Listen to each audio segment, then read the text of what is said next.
धर्म कना हानते रे आपे से रे मिल के में नटो कना हाते रे मिल के में नटो कना बांगा बांगा उनी मा तो नोआ मा तो बाय मेनी आले नोआ करे मा उनी माय लैया उनी दो सारी धर्म कथा बिन लै के आबिन सारना धर्म चेमेत असड़ा नि कना बेस को बड़ाय बिन बुझो बिन अथड़ी दो आलो बरोड़ मा ओना तो सारी धर्म दो नित्यानंद ने रोड़ा बेंगल रे किछुगान हड़ को रोड़ेया सारी धर्म सालखान दो तीसो बाय मेनी आर सालखान दो चिरोदिन सारना ले हां नोआय मेन का जुदी आपे पे मेने बेंगल हड़ सारी धर्म ताले ठीक गया इन रेबेन गया सारी रे आर सारना रे हाँ चिदा आबो आबो तो चिदा बो निया आपे पे मेने जो सारी और इन मेने जो सारना तो ओना मा इन मा बनी मो दो ओना दो दिल्ली हड़ को एमो इन दो बनी मो नोआ दो सालखान मा नोआ लठौ के लैया और अबिन चेल का बिन लैया जे बांग सालखान दो लैया हानते दो सारी नाते दो सारना सालखाना बुझो हुआ कथा आइडियोलॉजी बुझो हुआ होड़ा होड़ा लई चल कथा ते मेन लेखान दो बाय गनो नोआ को बुझो के सालखान दो आले ले बड़ाया कदा लिन दुमका जिला नुई दो चिरोदिन सारना धर्म लगी लड़ाई नुई संगठन जहां लेका को लड़ाई कना एटा संगठन तो खाली गया को उनको तो खाली एम योगा ये योगा को बखा सारना धर्म निजे 300 टी सगाड़ गड़ी ओडक कोई गांवता ले बिन से ओडक का 300 टी सगाड़ गड़ी सारना धर्म इदी कते आपे मा सारना धर्म चेमेत असड़ा दो तो अबिन लगी आपे मा नोआर मा बढ़ती सपोर्ट दरकार नोआ बढ़ती मेन दरकार देलाबो जितकर चेदा से धर्म दो आजा दो बांग कना और अबिना दो बांग कना जतो होड़ा कना नोआ दो से बांग कना अच्छा आले मा बन गोड़ो खाते गया तो जतो बड़ा रे बन गोड़ो खाते गोड़ो आया बो ओनगे कथा तो जहां जुदी नोआ दो आबो नोआ दो ओकार को मा दिल्ली रे को मा नुकु जे ने भोट ते को दाड़े कर को उनको को हटिया ना दो हुंडे दो इन आर आम दो नोडे भुवनेश्वर से रांची रे दो बाय ñam आ दिल्ली रे ñam दिल्ली रे ñam लगित खा आबो अडिजुर लड़ाई अबोन माने हेमंत सोरेन दो नितु दो नोंका लड़ाई दरकार कना उनी दो बिजली पानी हो बंद दरकार गाड़ी मोटर हो बंद दरकार पे पुंदी तबे काते आना ñamoa आर खाली बो मेना सारना धर्म अतु रे नोआ ते दो बाय ñamoa नितु जनगणना सेटरना जनगणना रे ñेल बिन आबो को ऑलबोना आमा धर्म चेत आमा भाषा चेत आमा आम दो चिली बंगा बुरु सेवा हड़ कना आमरिन मेरम तीन आमरिन डंगरी तीन आम दो ओका मोबाइल साब या आम दो चेत ओड़ा तम जतो ऑल तबन ताले नोआ रे जुदी आबो सारना धर्म बाबो ओला ताले आबो दो चाबा ना रे नोआ धर्म इnya आर आमा दो मान कना देलाबो जतो कते बोल लड़ाई आर जतो होड़ा माने कथा बुझो मिद हुयु कटी जुलु कथा ते दिसम दो बाय चला और हेमंत सोरेन तो बड़ाया नुई दो अड़ी मारंग माने निदरे जाति बाय मा बोना आबो भाषा बाय एम लेया आपे उड़ीसा भाषा कना तो ऑल चिकी मा ताले नेल बिन बेंगल रे ऑल चिकी चला कना एहब खन मुचाद रे झारखंड दो चेदा बाय एम हैं माने अच्छा नुई मा एमएलए कान दम आम एमएलए कान आम दम हटिnya लेया आम गे लुलु हड़ कना और आले गे आम चापो जुलु के लदे झारखंड हैं नोड़े तो गाड़ कना झारखंड दो आदिवासी को गाड़ कना जेमन बेंगल रे दो बंगाली को गाड़ उड़ीसा रे दो उड़िया को गाड़ पंजाबी रे दो पंजाब को गाड़ आदिवासी गाड़ दो हुयु कना झारखंड मेनखान झारखंड रे हड़ को चापो जुलु अबिन नेल बिन उड़ीसा स्कूल उड़िया स्कूल झारखंड रे मेना बंगाली स्कूल झारखंड रे चला जुदी ओंडे बंदो आसे उड़ीसा स्कूल जुदी उड़िया स्कूल झारखंड रे बंदो आसे नवीन पटनायक के मेन गोदा हैं आम नंकाई मेनखाते झारखंड रे आबो सानताड़ी चिकी बनून तीना दुख रिया कथा कना को हैं सारना धर्म दो ओका खनेम पढ़ाव ñama ऑल चिकीम पढ़ा तबे ना सारना धर्म ñama नोडे या गुरु गमके ऑल का सारना धर्म कथा तो से बनो गुरु दो आदो ओनोनकान कथा कना गमके आदो होय नोआ इदी कथा पूरे लड़ाई हुयु तबो जतो कोते लड़ाई हुयु तबो इन आर उनका फाटा फुदु लेन खान दो बाबो गानो देलाबो समान को गमते अच्छा अब अबिन दो ना ओका गांवता ओते खन दो ना चलु कना अलिन दो नेल बिन आले दो नोंकान हड़ कना ले गमके आले दो गांवता सावता तो बाले मानावा आले दोले मानावा आमा धर्म मेना से बांग आमा भाषा तम मेना से बांग ओकोय सपोर्ट आसे बांग आले दो उनीले गोरो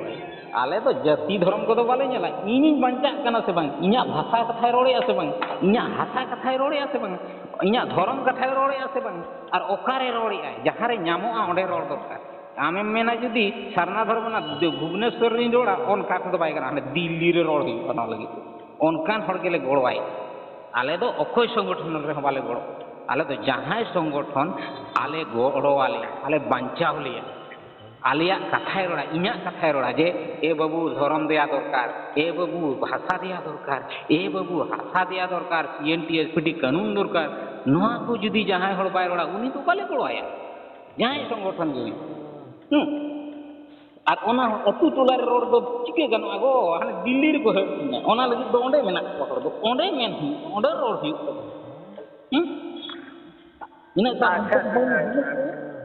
ᱟᱪᱪᱷᱟ ᱟᱵᱚ ᱛᱚ ᱫᱤल्ᱞᱤ ᱨᱮᱦᱚᱸ ᱛᱚ ᱟᱵᱚᱨᱤᱡ ᱦᱚᱲ ᱠᱚ ᱢᱮᱱᱟᱜ ᱟᱠᱟᱫ ᱠᱚᱜᱮᱭᱟ ᱡᱮ ᱡᱟᱦᱟᱸ ᱛᱤᱱᱟᱹᱜ ᱯᱟর্টি ᱜᱮ ᱢᱮᱱᱟᱜ ᱟᱠᱟᱫ ᱠᱚ ᱟᱵᱚ ᱱᱚᱝᱠᱟᱭᱮᱜᱼᱟ ᱡᱟᱦᱟᱸ ᱛᱤᱱᱟᱹᱜ ᱜᱮ ᱦᱩᱰᱤᱧ ᱢᱟᱨᱟᱝ ᱜᱟᱶᱛᱟ ᱠᱚ ᱢᱮᱱᱟᱜ ᱟᱠᱟᱫ ᱠᱚ ᱡᱚᱛᱚ ᱥᱟᱯᱟᱵ ᱛᱤ ᱠᱟᱛᱮ ᱫᱮᱞᱟ ᱵᱚᱱ ᱢᱮᱱᱛᱮ एकदम ओना गे दरकार कना नोना दरकार कना अब तो नितु दो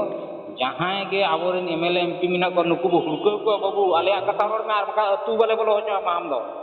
अतु बाले बोलो होचो आम दो ना सेता लेका जिल जखा तो अलम हताव दिया 100 টাকা 500 টাকাতে ওনা বল এনে তে 3 লাখ টাকাতে নংকান পার্টি को दलाले तो सूट पिया ले दो नोडे तो अलिया इलाका रे दो उना लगे तो पार्टी वाला हो आलोय मेनमा जे भोटी नाम दाड़िया जे आलोय आशा का मानो को होरिन किरिन गोद कोआ हाँ आले ठीक गया पार्टी दम काम भाभी जी ओना दिसम ओना तेके तोल दो कना पार्टी के पार्टी दो नोआ कना हमें ना ओना हनी लय अबिन कना पार्टी दो आम सरी जिनिस आम लयते हुयामा होय ओना कना बस ठीक बिन लय का आले सरी जिनिस 5000 টাকা में मुटो냐 और 5 वर्ष बीतोगा चे धनोड़े कमी बाम दिखाओ दाड़े एनखान हानते रे पार्टी कते ताहे को नितु ले आंजोमे आपे झारखंड आसे का तिना करोड़ टाका हतावे बीजेपी पार्टी खना ये टाकाम हतावे दो और अब भाषा तो चिदा बम रोड़े अब भाषा तो चिदा बम मेताय कना नवीन पटनायक नोडे चिकी चलुई ओना का मेन दाड़े सरी चे खली कथा प्रूफ मेना ओना तो प्रूफ मेना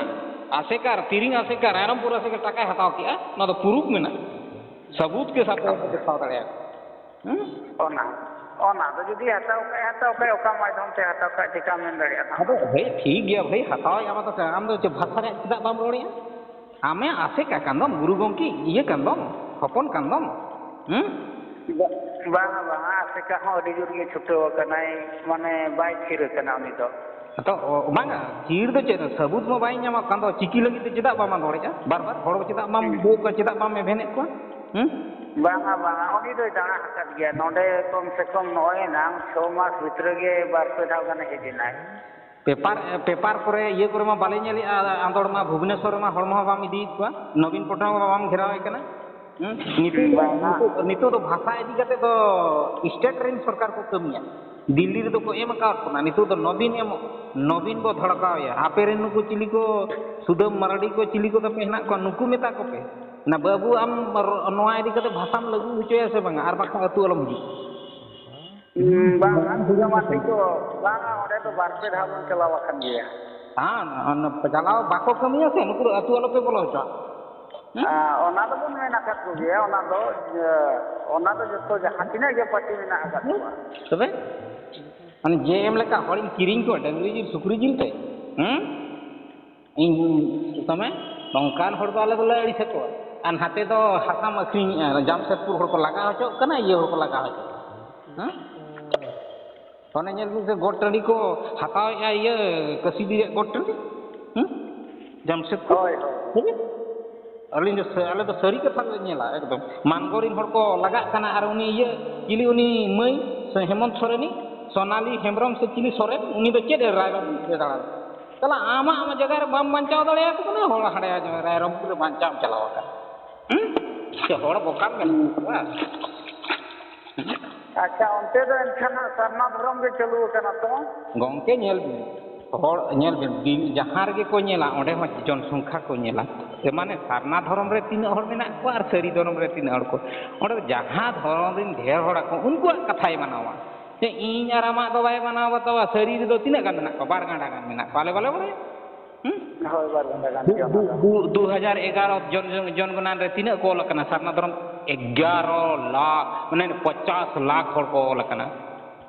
होय 50 लाख को और सरी तीन को लकना बार गांडा को लकना और बार बासा गान और गुंडी बनु को ये बनु को उनको तो कम गया को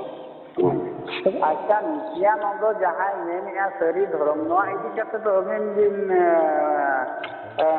मेन माय मेन गया ना बेंगल गुना गोटा के सारी धर्म चालू लेन गया चालू kan गया तीन गन चना से देखो बने दिया होय